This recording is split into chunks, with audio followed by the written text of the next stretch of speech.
중년의 외로움. 당신은 지금 누군가의 남편입니다. 혹은 누군가의 아내입니다. 하지만 당신은 오늘도 물었을지 모릅니다. 나는 지금 누구인가? 집에 있지만 집에 없는 것 같고 누군가 옆에 있지만 혼자인 것 같은 그 느낌. 말을 걸어도 돌아오지 않는 대답. 눈을 마주쳐도 교차하지 않는 시선. 이건 사랑이 식은 걸까요? 아니면 관계가 망가진 걸까요? 아닙니다. 이건 중년이라는 시간이 우리에게 선물한 가장 잔인한 고독입니다. 오늘 이 영상은 당신의 마음을 위로하려는 것이 아닙니다. 당신의 가슴을 후벼 파고 당신이 외면해온 진실을 꺼내놓으려 합니다. 왜냐하면 당신에게 남은 시간은 생각보다 길지 않기 때문입니다. 중년 남자의 진짜 고충, 말하지 못한 외로움. 50대 남자가 새벽 4시에 눈을 뜹니다. 옆에는 아내가 자고 있습니다. 하지만 그는 아내를 깨우지 않습니다. 깨워봤자 무슨 말을 할 수 있을까요? 나 요즘 너무 외로워. 회사에서 나 이제 투명인간 같아. 나는 이제 아무것도 아닌 것 같아. 이 말을 어떻게 하겠습니까? 남자라는 이름 뒤에 숨어, 가장이라는 무게 뒤에 숨어, 아버지라는 역할 뒤에 숨어 그는 그냥 다시 눈을 감습니다. 남자는 외롭다는 말을 할 권리조차 없다고 배웠습니다. 어렸을 때부터 들었습니다. 남자는 강해야 한다. 남자는 울면 안 된다. 아프지 않은 척, 괜찮은 척 했습니다. 20대에는 할 수 있었습니다. 30대에도 버틸 수 있었습니다. 40대까지는 견딜 수 있었습니다. 하지만 50대가 되니까 더 이상 그 무게를 견딜 수 없게 되었습니다. 회사에 가면 후배들이 자기보다 빠릅니다. 컴퓨터도 영어도 트렌드도 그들이 더 잘합니다. 회의 때 자기 말은 더 이상 귀 기울여 듣는 사람이 없습니다. 정년까지 몇 년 남았는지 세어봅니다. 퇴직금은 얼마나 나올지 계산해봅니다. 그 돈으로 노후를 준비할 수 있을지 불안합니다. 직장에서 밀려나고 있다는 감각. 이건 자존감의 문제가 아닙니다. 존재의 문제입니다. 남자의 정체성은 오랫동안 일하는 사람, 돈 버는 사람, 책임지는 사람으로 정의되어 왔습니다. 그런데 그 일이 흔들리면 그는 자기가 누구인지 알 수 없게 됩니다. 집에 돌아와도 마찬가지입니다. 아내는 말을 걸어오지만 그 말 속에서 그는 관심이 아니라 요구만 느낍니다. 이것 좀 고쳐줘. 저것 좀 사다 줘. 애들 학비는 어떻게 할 거야? 그는 대답합니다. 알았어. 하지만 그의 마음속엔 이런 말이 맴돕니다. 나는 그냥 도구인가? 나는 이 집에서 무엇인가? 아무도 그에게 묻지 않습니다. 당신은 오늘 어땠어요? 당신은 요즘 힘든 건 없어요? 당신은 행복한가요?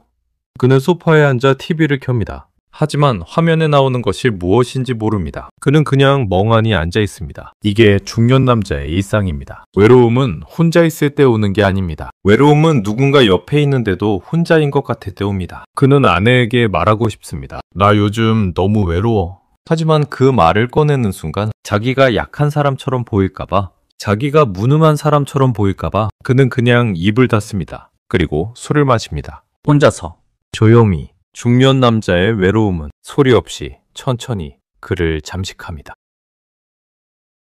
중년 여성의 외로움 이름 없는 존재가 된 여자. 50대 여자가 거울 앞에 섭니다.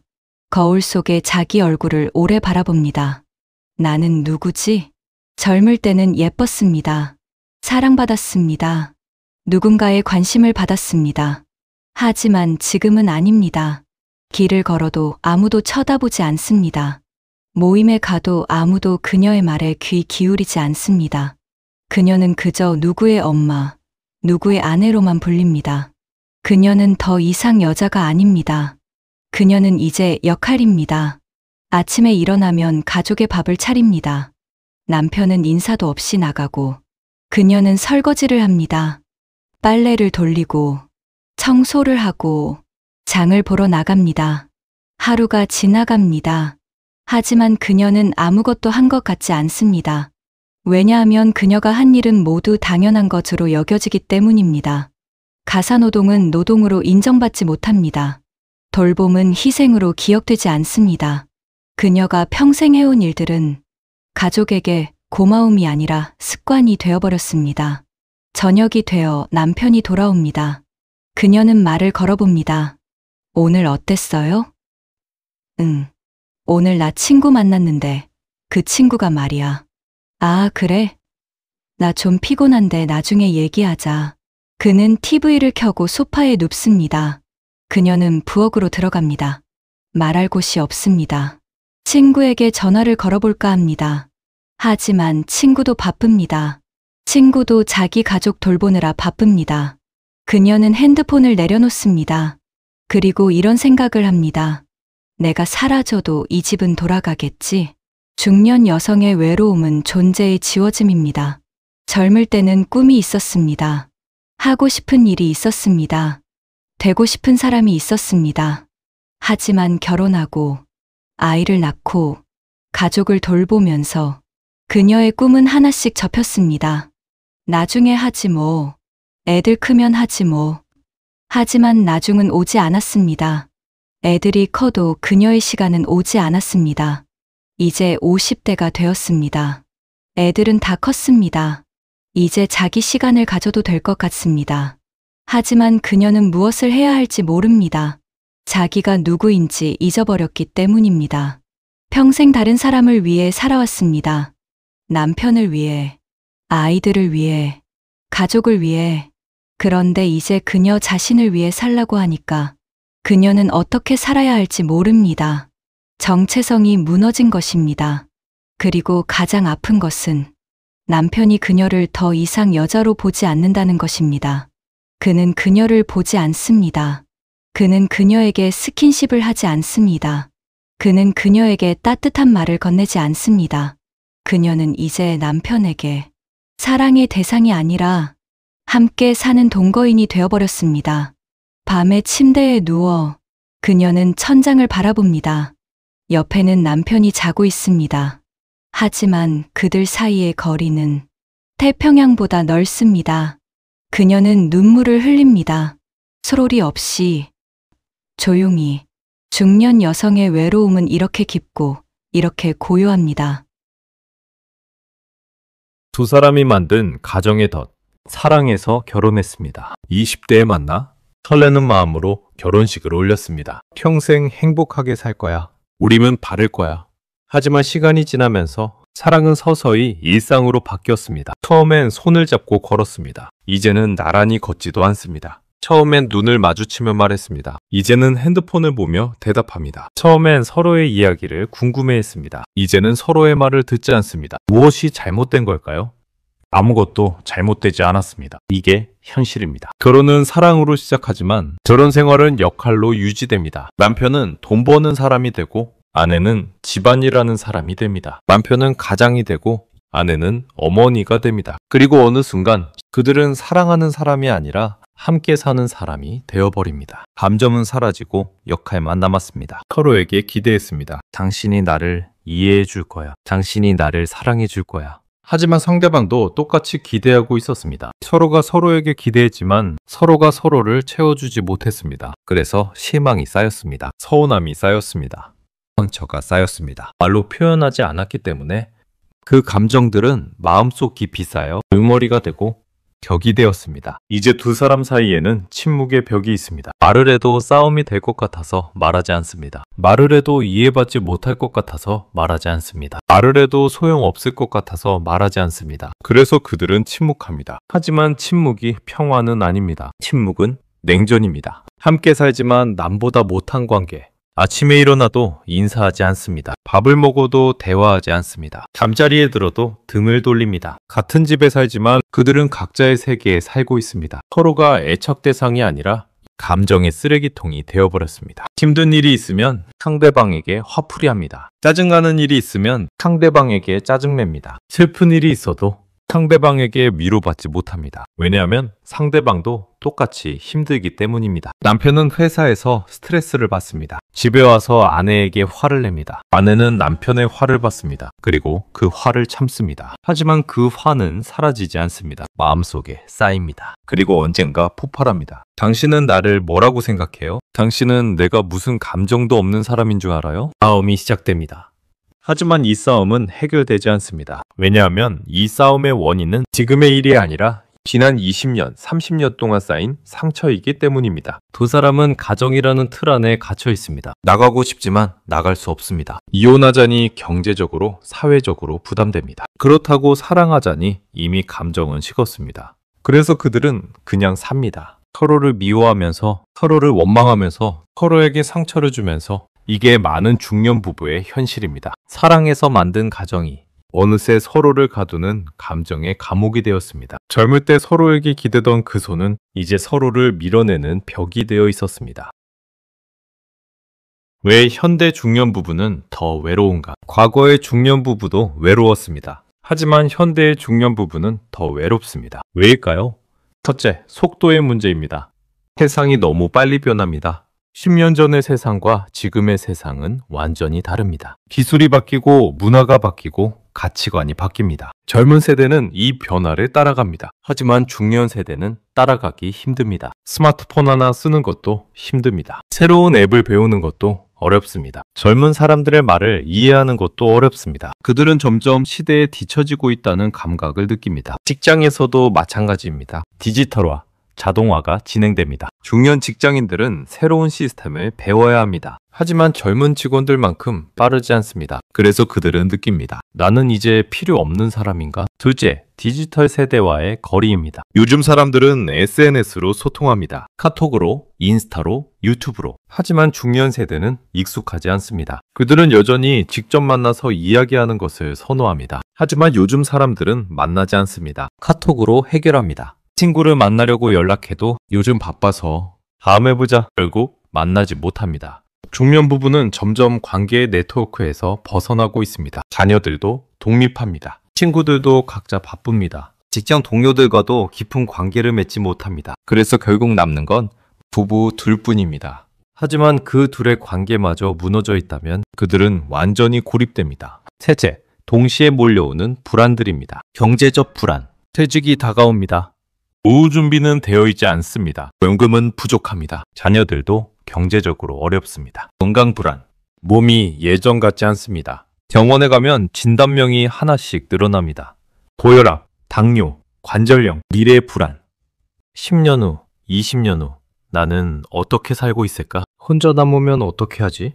요양원에 가야 하나? 자식들에게 짐이 되는 건 아닐까? 이 모든 불안이 동시에 몰려옵니다. 그리고 이 불안을 나눌 사람이 없습니다. 자녀들에게 말하면 걱정시킬 것 같습니다. 친구들에게 말하면 약한 사람처럼 보일 것 같습니다. 배우자에게 말하면 더 큰 짐을 지울 것 같습니다. 그래서 혼자 끙끙 앓습니다. 넷째, 책임으로 인한 상실감입니다. 중년 부부는 평생 책임을 져왔습니다. 부모로서의 책임, 자녀로서의 책임, 배우자로서의 책임, 직장인으로서의 책임. 그들은 자기 자신을 위해 산 적이 거의 없습니다. 항상 누군가를 위해 살았습니다. 그런데 이제 그 책임이 하나씩 사라집니다. 자녀들은 독립합니다. 부모님은 돌아가십니다. 직장에서는 물러납니다. 책임이 사라지니까 정체성도 사라집니다. 나는 이제 무엇을 위해 사는가? 이 질문에 답할 수 없습니다. 다섯째, 노년의 그림자입니다. 40대까지는 아직 젊다고 생각했습니다. 하지만 50대가 되면 느낍니다. 이제 정말 나이가 들었구나. 거울을 보면 주름이 늘어나 있습니다. 머리는 하얗게 새어갑니다. 체력은 예전 같지 않습니다. 그리고 무엇보다 죽음이 가까워졌다는 것을 체감합니다. 주변에서 동갑내기들이 하나씩 세상을 떠납니다. 암 진단을 받은 친구, 천장마비로 쓰러진 선배, 갑자기 떠난 동료. 죽음은 더 이상 먼 미래의 일이 아닙니다. 죽음은 이제 바로 옆에 있습니다. 그래서 중년 부부는 더 외롭습니다. 세상은 빠르게 변하고 관계는 점점 멀어지고 불안은 동시에 몰려오고 정체성은 무너지고 죽음은 가까워집니다. 그리고 그 모든 것을 혼자 감당해야 합니다. 당신의 외로움은 당신만의 것이 아닙니다. 당신 곁의 사람도 똑같이 외롭습니다. 이제는 서로를 더 이상 아프게 하지 않기 위한 관계 회복 전략. 그렇다면 어떻게 해야 할까요? 이미 너무 많이 상처가 닿습니다. 이미 너무 오래 외로웠습니다. 이미 너무 많은 시간이 흘렀습니다. 이제 와서 관계를 회복할 수 있을까요? 네, 가능합니다. 하지만 쉽지 않습니다. 그리고 예전처럼 돌아가는 것도 아닙니다. 우리는 새로운 방식의 관계를 만들어야 합니다. 중년 부부에게 필요한 3가지 회복 전략을 제안합니다. 첫 번째 전략, 감정의 빚을 정리하는 시간. 부부 사이에는 보이지 않는 장부가 있습니다. 내가 이만큼 했는데 당신은 안 해줬어. 내가 저때 양보했는데 당신은 안 양보했어. 내가 당신을 이해했는데 당신은 나를 이해 안 해줬어. 감정의 빚이 쌓여 있습니다. 이 빚을 정리하지 않으면 관계는 절대 회복되지 않습니다. 그렇다면 어떻게 정리할까요? 첫째, 말하지 못한 상처를 꺼내야 합니다. 하지만 주의해야 합니다. 이건 비난의 시간이 아닙니다. 공격의 시간이 아닙니다. 이건 털어놓기입니다. 당신이 그때 이렇게 해서 나는 이렇게 아팠어. 이 문장의 핵심은 당신이 잘못했다가 아니라 나는 아팠다입니다. 상대방을 비난하는 게 아니라 자기 감정을 표현하는 것입니다. 그리고 상대방은 들어야 합니다. 변명하지 말고 반박하지 말고 그냥 들어야 합니다. 그랬구나. 그때 당신이 그렇게 아팠구나. 이 한마디면 됩니다. 둘째, 서로에 대한 감정적 회개를 정리해야 합니다. 내가 이만큼 했으니까 당신도 이만큼 해야 해. 이 생각을 버려야 합니다. 관계는 거래가 아닙니다. 관계는 계산이 아닙니다. 하지만 우리는 무의식적으로 계산합니다. 내가 더 많이 희생했어. 내가 더 많이 참았어. 이 계산을 멈춰야 합니다. 과거는 과거입니다. 이미 지나간 일입니다. 그 일들을 계속 붙들고 있으면 우리는 앞으로 나아갈 수 없습니다. 그래서 우리는 결정해야 합니다. 과거의 상처는 과거에 둔다. 이제부터는 새롭게 시작한다. 이건 망각이 아닙니다. 이건 용서입니다. 용서는 상대방을 위한 것이 아닙니다. 용서는 나 자신을 위한 것입니다. 상처를 붙들고 있는 한 나는 자유로울 수 없습니다. 셋째, 정기적인 감정 점검 시간을 가져야 합니다. 한 달에 한 번, 혹은 일주일에 한 번, 둘이 앉아서 이야기하는 시간을 가져야 합니다. 요즘 어때? 요즘 힘든 건 없어? 내가 뭔가 잘못한 건 없어? 이 질문들을 주고받아야 합니다. 그리고 솔직하게 대답해야 합니다. 사실 당신이 지난주에 이렇게 말해서 좀 서운했어. 이렇게 작은 상처들을 빨리빨리 해소해야 큰 상처로 쌓이지 않습니다. 감정의 빚을 정리하는 것. 이게 관계 회복의 첫 번째 단계입니다. 두 번째 전략, 중년 이후에 다시 보기. 우리는 상대방을 너무 오래 봐왔습니다. 20년, 30년을 같이 살았습니다. 그래서 우리는 착각합니다. 나는 저 사람을 다 안다. 하지만 아닙니다. 우리는 상대방을 역할로 봅니다. 남편으로, 아내로, 가장으로, 엄마로. 하지만 상대방은 역할이 아닙니다. 상대방은 한 명의 사람입니다. 그 사람도 외롭습니다. 그 사람도 두렵습니다. 그 사람도 상처받았습니다. 우리는 상대방을 다시 봐야 합니다. 첫째, 상대방을 부부가 아니라 한 사람으로 보기. 남편을 남편이 아니라 50대 중반의 한 남자로 봅니다. 그는 지금 무엇을 느낄까요? 그는 지금 무엇이 두려울까요? 그는 지금 무엇을 원할까요? 아내를 아내가 아니라 50대 중반의 한 여자로 봅니다. 그녀는 지금 무엇을 느낄까요? 그녀는 지금 무엇이 슬플까요? 그녀는 지금 무엇을 원할까요? 역할을 벗겨내고 사람을 봅니다. 둘째, 상대방의 변화를 인정하기. 20년 전의 그 사람과 지금의 그 사람은 다릅니다. 몸도 변했고 생각도 변했고 가치관도 변했습니다. 하지만 우리는 여전히 과거의 이미지로 상대방을 봅니다. 당신은 원래 이런 사람이잖아. 당신은 예전엔 안 그랬잖아. 아닙니다. 사람은 변합니다. 그 변화를 인정해야 합니다. 당신이 변했구나. 나도 변했고. 우리 이제 다시 알아가자. 셋째, 호기심을 회복하기. 처음 만났을 때를 기억하십니까? 우리는 상대방이 궁금했습니다. 이 사람은 무슨 생각을 할까? 이 사람은 무엇을 좋아할까? 하지만 이제는 궁금하지 않습니다. 왜냐하면 다 안다고 생각하기 때문입니다. 하지만 다시 궁금해져야 합니다. 요즘 당신은 무슨 생각을 해? 요즘 당신은 뭐가 재미있어? 요즘 당신의 걱정은 뭐야? 이런 질문을 다시 시작해야 합니다. 그리고 정말로 궁금한 마음으로 물어야 합니다. 형식적으로 묻는 게 아니라 진심으로 알고 싶어서 물어야 합니다. 넷째, 새로운 이름 부르기. 우리는 서로를 어떻게 부릅니까? 여보, 당신. 혹은 아예 이름도 부르지 않습니다. 호칭은 관계를 규정합니다. 한번 시도해 보십시오. 상대방의 이름을 불러보십시오. 처음엔 어색할 것입니다. 하지만 계속 부르다 보면 뭔가 다른 느낌이 듭니다. 이름을 부르는 것은 상대방을 역할이 아닌 개인으로 인정하는 것입니다. 세 번째 전략, 서로의 외로움을 인정하고 고통을 줄이는 관계 기술. 이제 우리는 알아야 합니다. 서로가 똑같이 외롭다는 것을. 남편도 외롭습니다. 아내도 외롭습니다. 이 외로움을 인정해야 합니다. 나도 외로워. 당신도 외로운 거 알아. 이 말을 서로에게 해야 합니다. 외로움을 인정하는 것. 이게 친밀감의 시작입니다. 그리고 우리는 결정해야 합니다. 이제부터는 서로에게 상처 주지 말자. 첫째, 더 이상 상처 주지 않는 말법. 말은 칼입니다. 한 번 뱉은 말은 다시 주워 담을 수 없습니다. 조년부부는 서로에게 익숙하기 때문에 함부로 말합니다. 당신은 맨날 그 모양이야. 당신은 하는 게 뭐야? 당신은 왜 그렇게 무능해?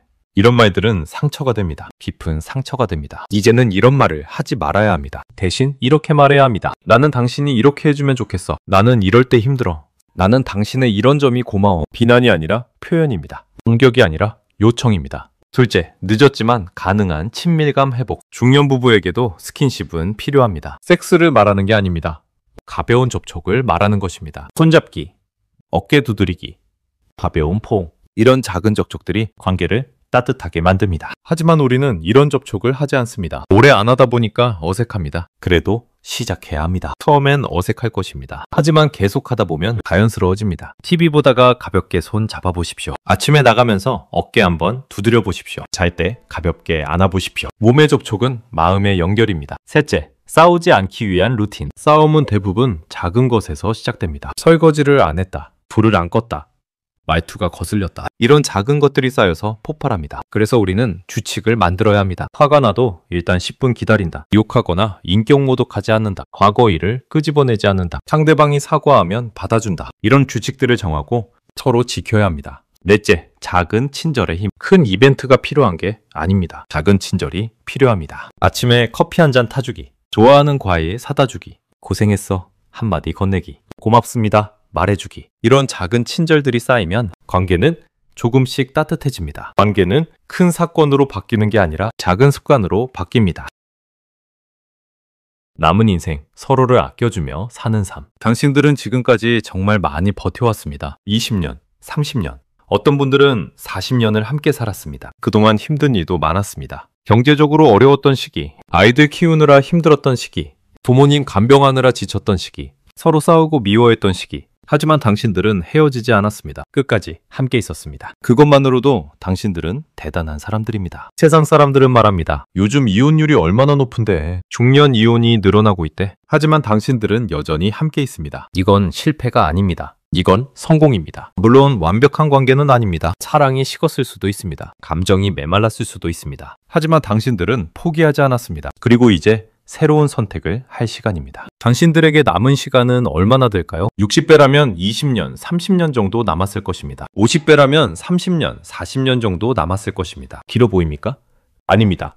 시간은 생각보다 빠릅니다. 그리고 무엇보다 둘 중 하나는 먼저 떠납니다. 이건 잔인한 현실입니다. 하지만 우리는 인정해야 합니다. 언젠가는 당신 혼자 남을 것입니다. 혹은 상대방 혼자 남을 것입니다. 그때 당신은 무슨 생각을 할까요? 그때 좀 더 잘해줄 걸. 그때 좀 더 따뜻하게 대해줄 걸. 그때 좀 더 사랑한다고 말해줄 걸. 이런 후회를 하게 될 것입니다. 그렇다면 지금 하십시오. 지금 따뜻하게 대해주십시오. 지금 사랑한다고 말해주십시오. 지금 미안하다고 말해주십시오. 나중은 없습니다. 지금이 있을 뿐입니다. 당신들은 지금까지 너무 많이 싸웠습니다. 너무 많이 미워했습니다. 너무 많이 상처 주고받았습니다. 이제 그만하십시오. 남은 시간만큼은 서로에게 따뜻한 사람이 되어주십시오. 당신 곁에 있는 그 사람. 그 사람도 외롭습니다. 그 사람도 두렵습니다. 그 사람도 나이 들어가고 있습니다. 그 사람에게 필요한 건 비난이 아니라 위로입니다. 공격이 아니라 안아줌입니다. 당신이 그 사람에게 해줄 수 있는 가장 큰 선물은 바로 함께 있어주는 것입니다. 혼자 늙어가는 것보다 둘이 함께 늙어가는 게 낫습니다. 혼자 아픈 것보다 둘이 함께 아파하는 게 낫습니다. 혼자 외로운 것보다 둘이 함께 외로운 게 낫습니다. 적어도 옆에 누군가 있다는 것, 그것만으로도 큰 위안입니다. 물론 쉽지 않을 것입니다. 오랫동안 쌓인 상처가 있습니다. 오랫동안 굳어진 습관이 있습니다.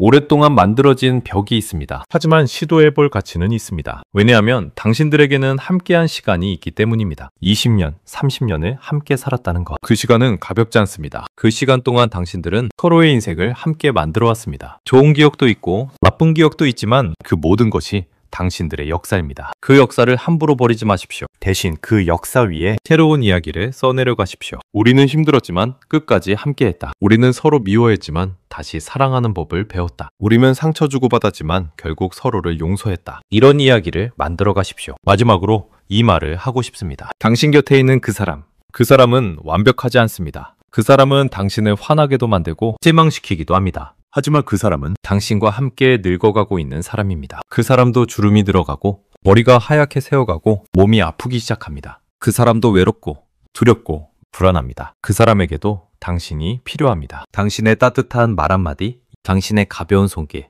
당신의 조용한 존재. 그것이 그 사람에게는 세상에서 가장 큰 위로입니다. 그리고 당신에게도 그 사람이 필요합니다. 당신이 아플 때 옆에서 지켜줄 사람, 당신이 외로울 때 함께 있어줄 사람, 당신이 떠날 때까지 함께할 사람, 그 사람은 바로 당신 곁에 있습니다. 남은 시간만은 서로에게 가장 따뜻한 사람으로 남으십시오. 더 이상 상처 주지 마십시오. 더 이상 미워하지 마십시오. 더 이상 외면하지 마십시오. 대신 손잡아 주십시오. 말 걸어 주십시오. 안아 주십시오. 사랑한다고 말해 주십시오. 늦지 않았습니다. 지금 이 순간부터 시작하면 당신들의 남은 인생은 아름다울 수 있습니다. 함께 늙어가는 것, 함께 아파하는 것, 함께 웃는 것, 함께 울어주는 것. 이것이 부부가 서로에게 줄 수 있는 가장 큰 선물입니다. 당신 곁에 있는 그 사람을 바라보십시오. 그리고 이렇게 말해 주십시오. 우리 이제부터는 서로 아껴주며 살아요. 남은 시간만은 따뜻하게 살아요. 당신들은 충분히 고생했습니다. 이제는 행복할 자격이 있습니다. 함께